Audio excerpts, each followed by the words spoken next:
Friends, good morning. Welcome back with Sanjay Kumar Tiwari. आज मैं आपको पढ़ाऊंगा इंग्लिश ग्रामर में चैप्टर ट्रांसफॉर्मेशन। ये ट्रांसफॉर्मेशन क्या है? जैसा कि हमने बताया है कि ट्रांसफॉर्मेशन वह प्रक्रिया है, वह प्रोसेस है जिसमें वाक्यों का अर्थ और भाव बदले बिना ही उनका रूप बदल दिया जाए। अब इसी ट्रांसफॉर्मेशन के अंतर्गत एक चैप्टर आता है active and passive voice. Active voice को पैसिव वॉइस में कैसे बदलते हैं, पैसिव वॉइस को एक्टिव वॉइस में कैसे बदलते हैं, तो आज हम आपको पढ़ा रहे हैं पास्ट कंटीन्यूअस टेंस की एक्टिव और passive voice. Past continuous tense में रहा था, रही थी, रहे थे आदि शब्द वाक्यों के अंत में आते हैं। अंग्रेजी के वाक्यों में सब्जेक्ट के बाद वाज या वेयर और वर्ब की आईएनजी फॉर्म प्लस ऑब्जेक्ट लगाते हैं। नेगेटिव सेंटेंस में सब्जेक्ट वाज नॉट या वर नॉट, उसके बाद वर्ब की आईएनजी फॉर्म और ऑब्जेक्ट। इंट्रोगेटिव सेंटेंस में वाज वर्ब को पहले कर देते हैं। अब जब हम एक्टिव से पैसिव बनाते हैं तो क्या करते हैं? न्यू सब्जेक्ट तैयार करते हैं। कैसे? हमेशा जान लीजिए कि सब्जेक्ट हमेशा वाक्य में सबसे पहले होता है, ऑब्जेक्ट लगभग बाद में आता है। अब न्यू सब्जेक्ट का मतलब हम जो वाक्य में सब्जेक्ट दिया है उसको ऑब्जेक्ट बना देते हैं, वो ऑब्जेक्ट बन जाता है, अर्थात उसको हम आखिरी में ले जाके लिख देते हैं। और जो वाक्य में ऑब्जेक्ट दिया होता है वही न्यू सब्जेक्ट बनता है। न्यू सब्जेक्ट बनने का मतलब कि हम उसको वाक्य में पहले लिख देते हैं लाके। अच्छा, तो सब्जेक्ट को ऑब्जेक्ट, ऑब्जेक्ट को सब्जेक्ट बनाइए। इस तरह से न्यू सब्जेक्ट और न्यू ऑब्जेक्ट का निर्माण कीजिए, पहला नियम। दूसरा, अच्छा, इसमें नियम ये भी है कि सब्जेक्ट के बाद में हम पास्ट कंटीन्यूअस टेंस के मामले में सब्जेक्ट के बाद वाज या वेयर प्लस बीइंग और वर्ब की थर्ड फॉर्म प्लस बाई और न्यू ऑब्जेक्ट हम लगाते हैं। इसी तरह से नेगेटिव सेंटेंस में न्यू सब्जेक्ट के बाद was were plus not plus being plus verb की थर्ड फॉर्म प्लस बाई और प्लस न्यू ऑब्जेक्ट। अब अगर इंट्रोगेटिव सेंटेंस है तो उसमें वाज वेयर को पहले लिखते हैं, फिर न्यू सब्जेक्ट लिखते हैं, फिर बीइंग, फिर वर्ब की थर्ड फॉर्म, फिर बाई, फिर न्यू ऑब्जेक्ट लिखते हैं। एग्जाम्पल के तौर पे हम वाक्य ले लेते हैं, the teacher was teaching history. Teacher इसमें सब्जेक्ट है, हिस्ट्री इसमें ऑब्जेक्ट है। हिस्ट्री बाद में आया है, इसी हिस्ट्री को पहले लिख देंगे अर्थात सब्जेक्ट बना देंगे।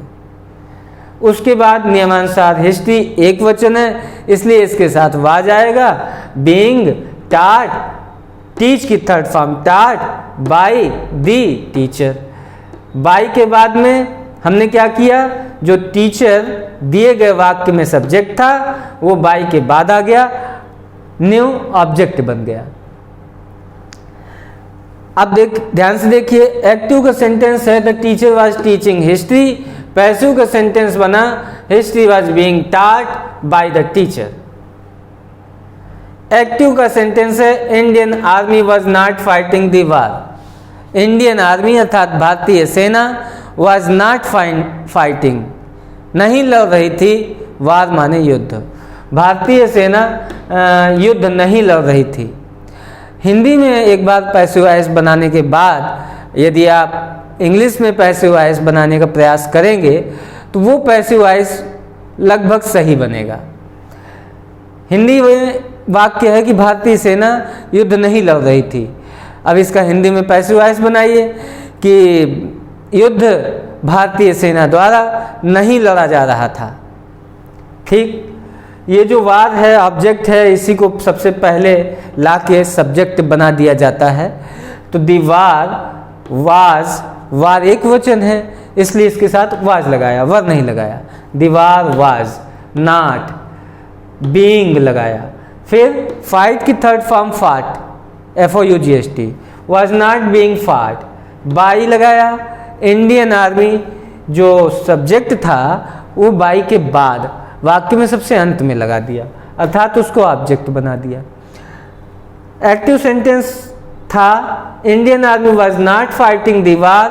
पैसिव सेंटेंस बना the war was not being fought by Indian army. Active का सेंटेंस है was the saint blessing his followers. Was the saint, क्या वाज पहले लग गया तो वाज वर्ब या कोई भी हेल्पिंग वर्ब यदि वाक्य में सब्जेक्ट से पहले आती है तो निश्चित रूप से वो वाक्य यस और no answer type interrogative sentence होता है। अब ऐसे वाक्य की पैसिव बनाने के लिए वाज या वर्ब पहले करते हैं, उसके बाद न्यू ऑब्जेक्ट प्लस बीइंग और प्लस वर्ब की third form plus new subject. तो यहाँ पे हमने हिंदी अर्थ बनाया was the saint blessing his followers. क्या संत अपने अनुयायियों को आशीर्वाद दे रहा था। पैसिव बन गई were his followers being blessed by the saint. Followers जो हिज फॉलोअर्स जो ऑब्जेक्ट था दिए गए वाक्य में, हमने उसको सबसे पहले लिखकर सब्जेक्ट बना दिया। उसके भी पहले हमने वाज या वर्ब में कोई एक चुनना था तो हमने वर्ब चुना। क्यों चुना? क्योंकि जो फॉलोअर्स वर्ड है ये बहुवचन है, इसलिए बहुवचन के साथ वेयर, एक वचन के साथ वाज, तो वेयर हिज फॉलोअर्स। उसके बाद नियमानुसार बीइंग, फिर ब्लेस की थर्ड फॉर्म ब्लेस्ड, फिर बाय, और बाय के बाद दिए गए वाक्य का सब्जेक्ट दिस सेंट लगा दिया। एक्टिव सेंटेंस था was the saint blessing his followers. Passive sentence बन गया were his followers being blessed by the Saint.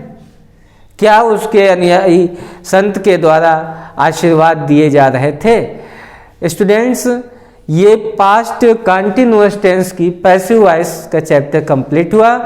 Thanks, very very thanks.